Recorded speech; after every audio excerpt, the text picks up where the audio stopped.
Assalamualaikum warahmatullahi wabarakatuh.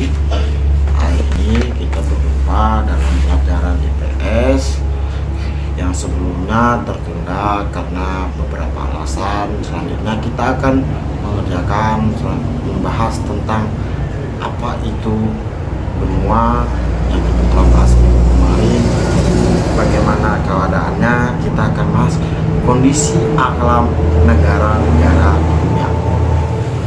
Itu akan kita pelajari sebentar lagi. Tapi untuk mengingat kembali, benua itu ada berapa, benua kita benua apa, itu kan harus tahu dulu. Bagaimana kondisi alam geografis Indonesia, kalian harus tahu.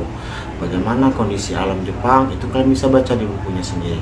Sekarang kita masuk yang B, kondisi alam negara-negara di dunia, halaman 22 di buku IPS kalian. Setiap negara di dunia memiliki karakteristik sendiri yang berbeda tiap negaranya, baik keadaan alamnya maupun keadaan penduduknya. Dalam bagian ini kalian akan mempelajari keadaan alam beberapa negara di dunia, baik di benua Asia maupun benua lainnya. Keadaan alam yang dimaksud adalah lokasi, iklim, bentuk muka bumi, geologi, flora dan fauna.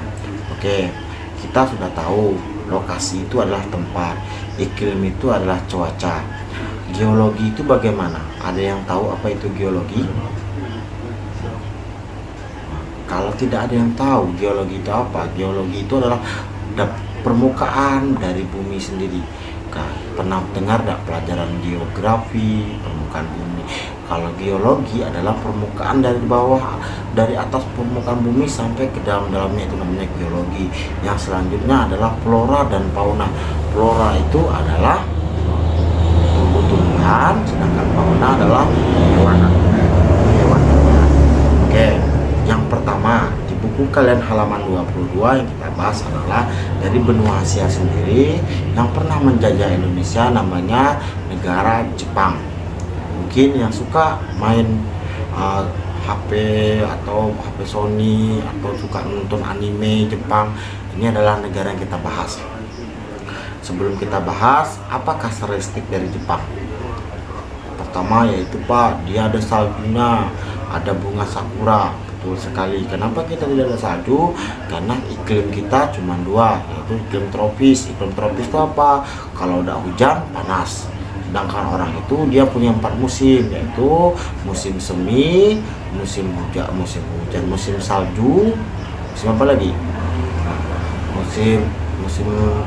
Musimnya kemarau nih seperti kita sekarang, dan satu lagi musimnya adalah musim yang coba kita baca bersama-sama. Apa kalian ketahui tentang negara Jepang?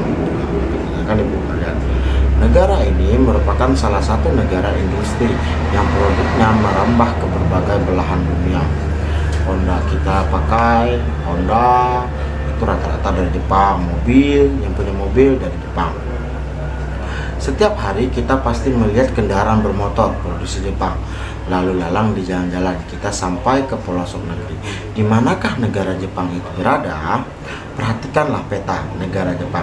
Jepang terletak di barat laut Samudra Pasifik. Coba cari Samudra Pasifik itu di mana letaknya, nanti tengok di petanya. Negara ini berbatasan di sebelah barat dengan Korea Utara. Yang suka nonton film Korea Utara tuh bagaimana keadaannya sekarang? Dan sebelah barat ada Korea Selatan. Dan bagaimana dengan Korea Selatan yang kalian agung-agungkan? Oke.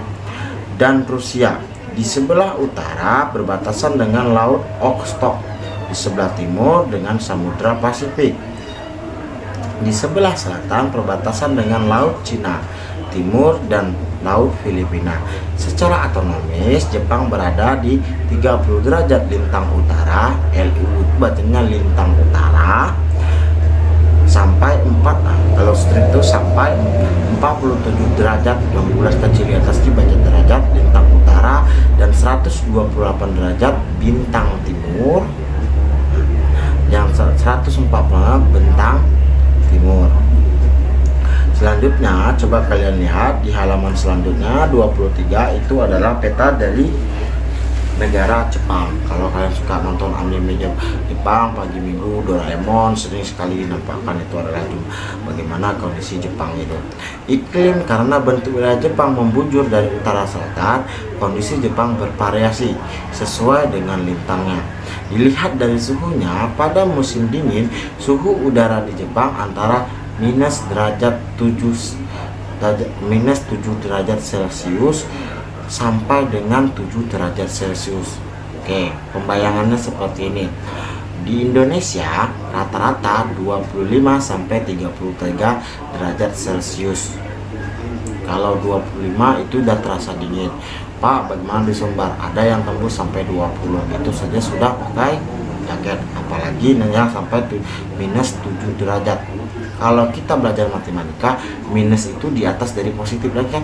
1, kalau 30 turunkan 29, turun lagi sampai ke 0, turun negatif 1, negatif 2. Kalau kita bikin dia pakai garis bilangan.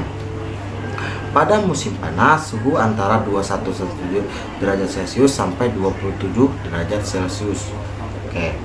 Curah hujan di Jepang berkisaran antara 840 sampai 3050 mm per tahun, mililiter per tahun.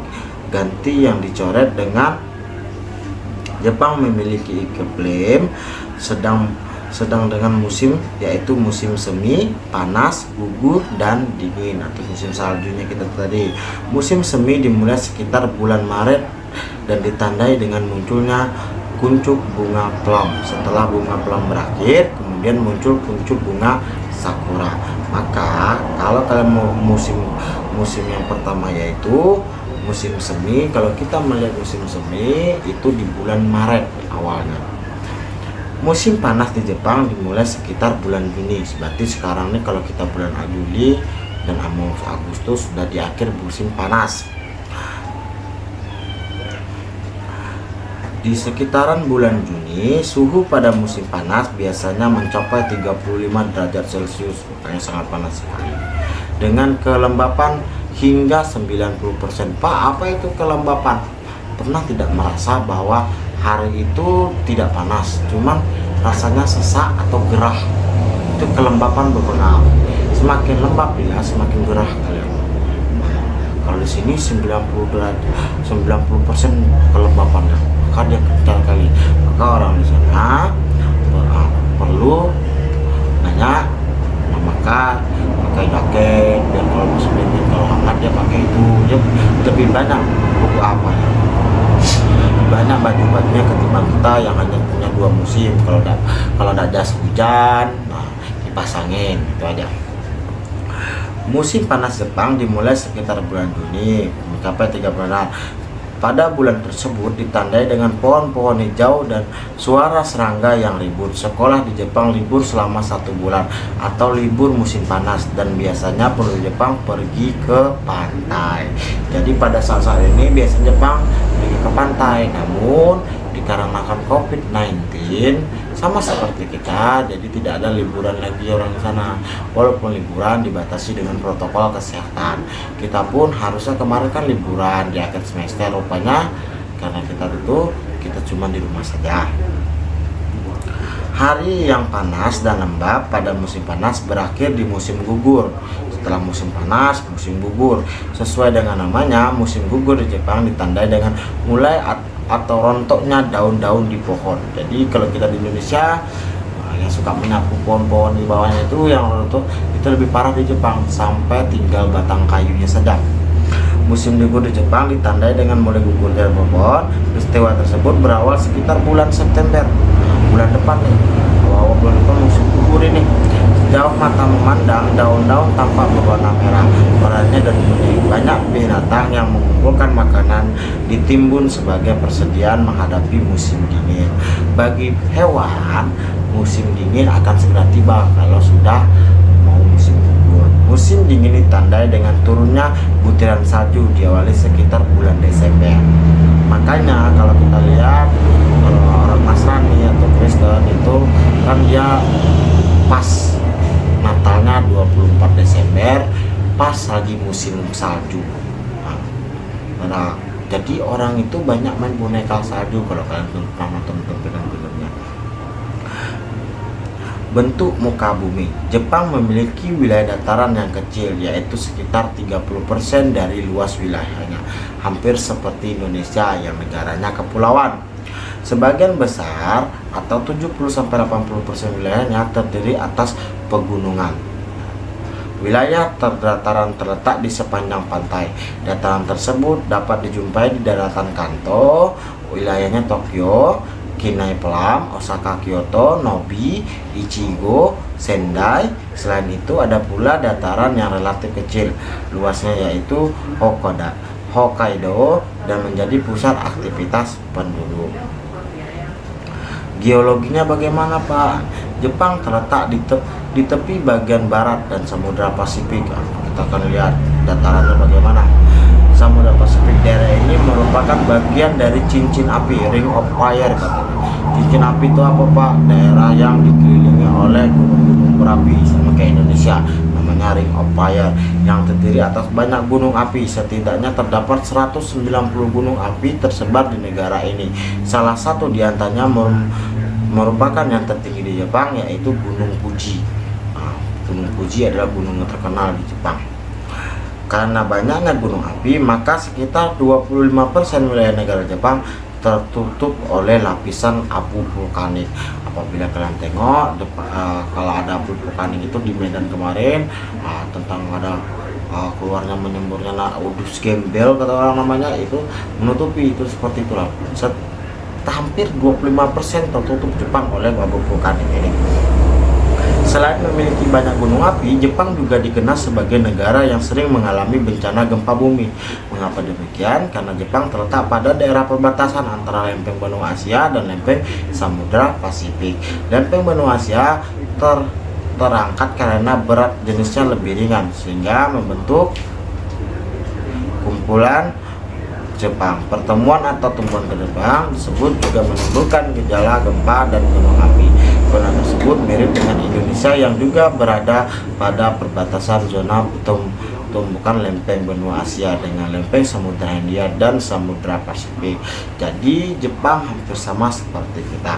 Jepang memiliki sumber daya mineral yang sangat terbatas, karena itu Jepang sangat tergantung pada bahan mentah dan bahan bakar hasil impor dari negara lain. Hasil tambang dari dalam negeri sangat tidak cukup untuk memenuhi kebutuhan industrinya. Berbagai hasil tambang tersebut adalah batu bara, kualitasnya rendah. Kalau kita kualitasnya bagus karena batu ampar, timah, seng, magan, tungsten, antimoni, dan krom. Minyak bumi ditemukan di Honshu Utara, tapi produksinya sangat jauh dari kebutuhan. Sumber daya mineral yang cukup terpenuhi adalah belerang. Mengapa demikian? Untuk menjawabnya, telusuri informasi tentang proses pembentukan belerang dan proses pembentukan pulau-pulau di Jepang. Flora fauna.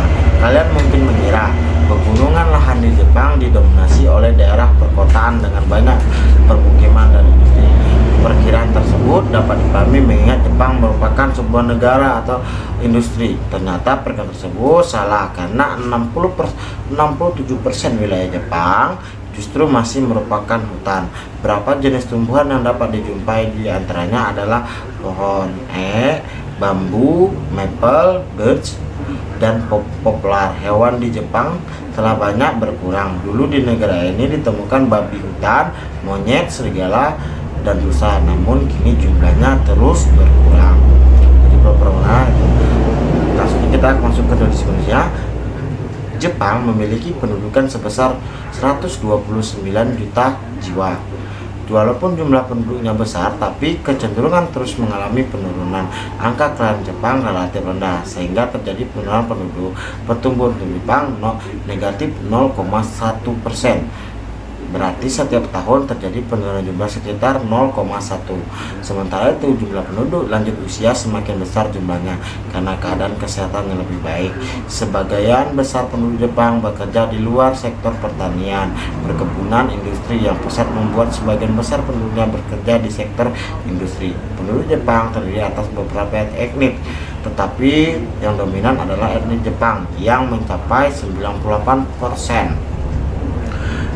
Agama yang dianut yaitu Shinto.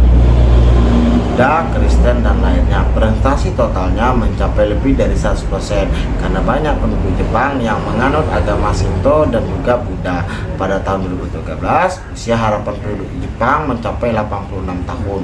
Usia harapan hidup itu rata-rata orang di sana hidup seberapa lama gitu. Nah, Jepang, kebiasaan hidup sehat dan pelayanan kesehatan Jepang sangat baik. Itu dari tentang Jepang. Yang kedua tentang Amerika Serikat, bisa kalian baca sendiri. Kalau ada pertanyaan silahkan ditanyakan. Tugas yang Bapak berikan ialah bagaimana kalian menjelaskan. Contoh tadi kalau kita kan membahas tentang Jepang, kalian akan membahas tentang keadaan dari Malaysia. Yang pertama lokasinya, yang kedua iklimnya, bagaimana tentang iklimnya, yang ketiga bentuk muka bumi dari Malaysia itu bagaimana, flora dan faunanya bagaimana, yang terakhir yaitu kondisi penduduknya bagaimana. Setelah itu baru kalian kumpulkan, Bapak tunggu 2 hari juga, silahkan kalian kerjakan. Terima kasih atas perhatiannya. Assalamualaikum warahmatullahi wabarakatuh.